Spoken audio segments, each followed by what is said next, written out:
Whenever I think back on fonder memories of games, there is one developer that does come to mind for me, which is Bethesda, primarily games like Fallout or Skyrim specifically that I played all throughout my teens. I remember playing Skyrim back in 2021 even, when they released it again on PS5, and I had so much fun with it, I ended up 100%ing the game for the second time in my life. Bethesda, when it's firing on all cylinders, is genuinely one of the best Western game studios of all time. However, since Skyrim, their golden days have seem to be behind them more than anything else. And I don't want this video to come across as me hating on Bethesda, because I'm not. I'm just speaking objectively as to what's going on right now is all. You even had Fallout 76, which was a mixed bag for many. Fallout 4 was disappointing as well and didn't really move the needle forward in any meaningful way. And of course, there was the big blunder a lot of people got really mad at in Starfield 2. So I want to talk about Bethesda today and then place it against another story I saw recently that inspired this video too, to try to find an answer in the chaos. This comes from 80level.com. AAA game industry is dying, ex-Nexon CEO believes, as 80level opens their article with, where AAA once stood for quality and signified a game being great by default, the sheer number of underwhelming AAA releases in 2024 and 25, ranging from simply disappointing to downright awful to Concord, and the concurrent rise of indie and AA gaming have turned those letters that once carried weight into little more than an indicator of a title's production budget,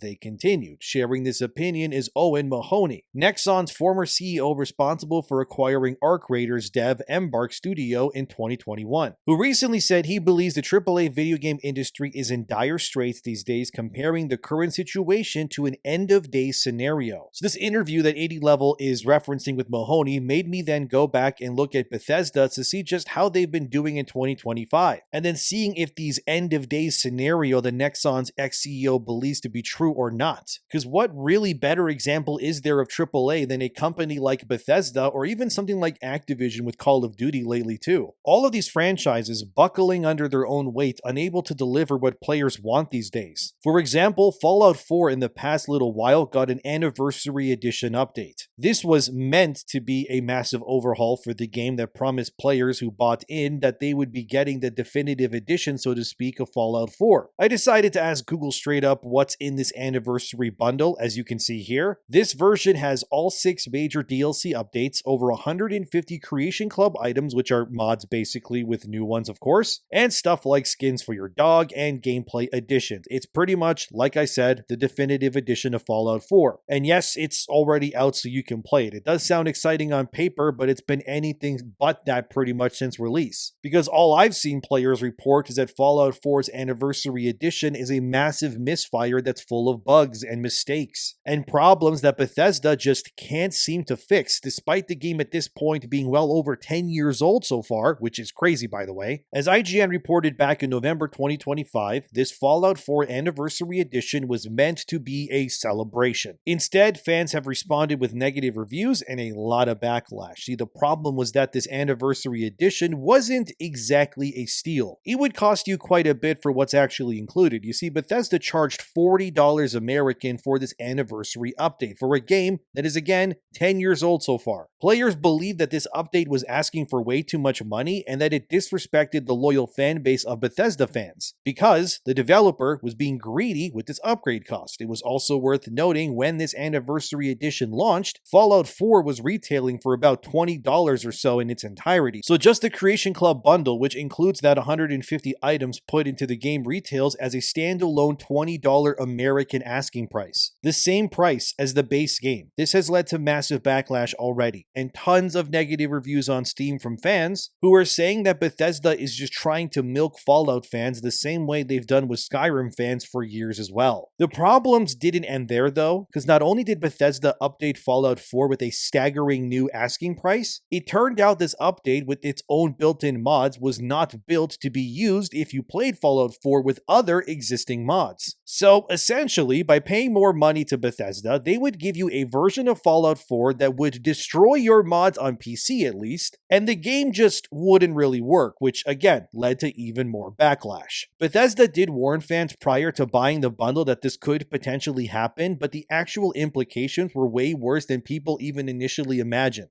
But the problems didn't even end there, since the anniversary update was not only overtly expensive, it was also, in true Bethesda fashion, buggy too. Players were then swarming Fallout 4's Steam page with negative reviews saying this update was not even working for most of them who tried playing the game. IGN highlighted one review from a user that said it is bugging out like crazy and not giving out all of the creations that are mentioned in the bundle, and another review reports, game absolutely refuses to let you attempt to install anything involving the Creation Club and freezes upon launching and quitting the game, to the point where you can't even use Task Manager or Steam to force close. For the love of God, Bethesda, this is worse than Skyrim's anniversary launch. Fix your game. This led to Reddit posts like this one on screen where people massively upvoted the collective frustration that fans were feeling from Bethesda with this Fallout anniversary update. You had another user on Twitter named Mickey D saying that the anniversary edition completely unraveled and ruined their Fallout 4 experience, which I can only imagine was awful to just have it happen, but it's Bethesda, what can you do? Another review said, as IGN reported here, they just killed the game with this anniversary update, not going to sort my 400 plus mods as it would take days. Goodbye Fallout, I would like to say I will miss you, but I won't. Following this massive backlash due to this update, Bethesda would issue emergency updates and patches like this one that GamingBible.com reported on in early November. But these updates didn't even really help, but actually, made the problems even worse, as Bethesda then had to release more patches to fix things like issues that caused the DLCs included with the anniversary edition to also be uninstalled after updating the game on, say, PlayStation, for example. Another problem caused creations that relied on DLC being installed to suddenly not work because the game wouldn't recognize you having the DLC installed, even if you did. All of these messes then led to another update from Bethesda, as seen here from PC Gamer in November 2025, that Bethesda was now actively looking into the problems surrounding Fallout 4 Anniversary Edition. All of this happening with this update, again, to a 10-year-old game, mind you, and players couldn't even play the content. They paid either $20 for the Creation Club items or $40 American for the entire update on a game that retails for $20 usually these days. The reason why I bring this all up to place it into this story of the Nexon CEO saying that the days of AAA are limited and coming fast is pretty simple. It's that AAA, especially in the West, it is a dying beast. Never mind delivering amazing games. Even some of the biggest studios in the West, like Bethesda, can't even get their games that are 10 years old to work properly anymore. This wouldn't even be acceptable for a day one release of like a brand new game, but for a legacy studio to be unable to release an anniversary update to a decade-old game is, I'm just going to say it, it's kind of just embarrassing. Mahoney, that's the ex-CEO of Nexon, believes that one of the biggest problems plaguing AAA game development and its structures to be is that AAA pretty much no longer tries to create trends or really take risks, but instead just follows the well-trodden road. Which, if you ask me, Mahoney just explained Bethesda to a T there, because nothing Bethesda has made in 14 or so years has really challenged or changed the gaming landscape in any meaningful way. The last truly genre-defining game that Bethesda has made would probably be Skyrim from the main studio at least. Skyrim is still, in my opinion, one of the best open-world games of all time. I mean, that really can't be disputed, and largely speaking, most AAA open-world games, they still just pale in comparison to what Skyrim was able to achieve and do. I mean, most open-world games, even these days, they're still doing the whole take over the base like in Ubisoft slop games. We don't even have enough games tackling the idea of an open world with things like actual dungeons that load you into separate levels within them for you to play. One of the only genuinely good games I've played in recent memory that scratched this itch at all was Tainted Grail: The Fall of Avalon, which is still one of my favorite games of this year in 2025. It had bugs too, like Bethesda, I will admit, but the more recent updates has obviously smoothened the game out quite nicely now, and they're, again, a AA studio, they're not AAA. But besides Tainted Grail, nothing is really scratching that Bethesda Scrolls-like itch for me, if you will. They did have the Oblivion remaster come out, which was also plagued with bugs and issues. Again, a game that is almost 20 years old at this point with a new paint job, still struggling to run on new hardware, which just tells me there's something seriously wrong in the AAA space for years now if we can't even launch remasters without bugs, but this just keeps on happening. The ex-Nexon CEO would explain why companies like Bethesda just keep regurgitating the same exact games and concepts over and over again. It all comes down to, obviously, as you may have probably guessed, it's all about money. Mahoney said this in his interview. Let's play game company tycoon. You're sitting in the CEO seat. You're running a $23 billion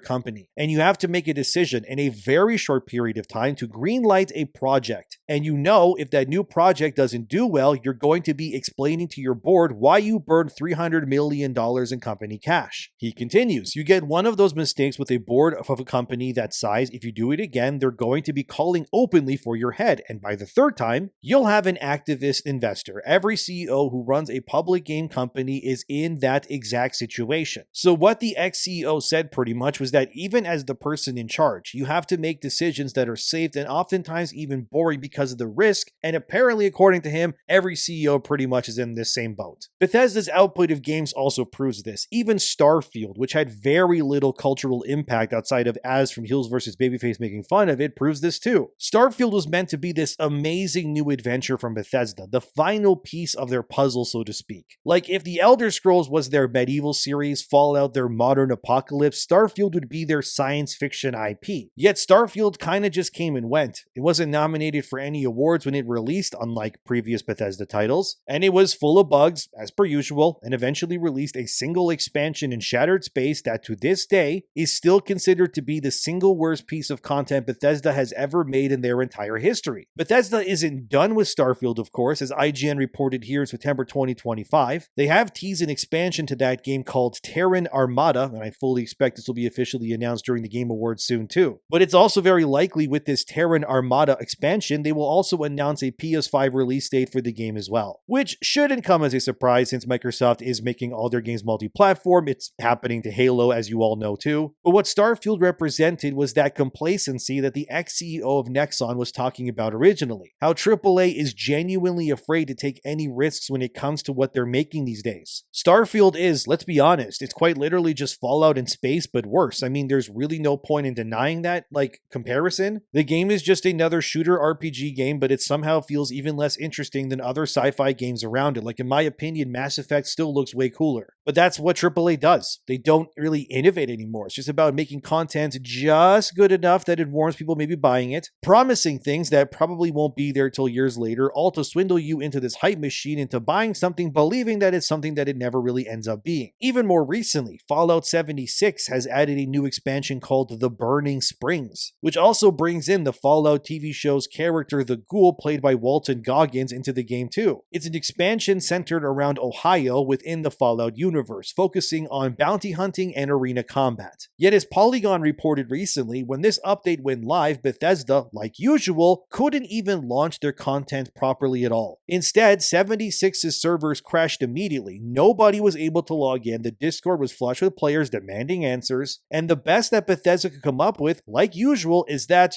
we are actively looking into it like they usually do. Just like how they look into everything else that goes wrong for them, because they're one of the biggest AAA studios, guys, in modern gaming, okay? They can't even launch a viable functioning product at release anymore, and it's beyond pathetic at this point. As Polygon stated here, Bethesda didn't actually fix the game at release. Instead, the day that Burning Springs came out, the entire server crashed, and then just nobody could play Fallout 76 new expansion. Obviously, this angered players, and it was a massive misfire because, like always, Bethesda, no matter how many years pass or how skilled their teams are apparently, they can just never release a game day one anymore. That, as Todd Howard once infamously said, it just works. This is a big reason why AAA is in such a rut right now, and why AA and indie games are taking over at the rate that they are. Remember that Arc Raiders is not AAA. It's technically AA. It's almost half the price of a normally priced AAA game these days. Yet it's still destroying its competition currently, like Call of Duty even. The AAA bubble is also,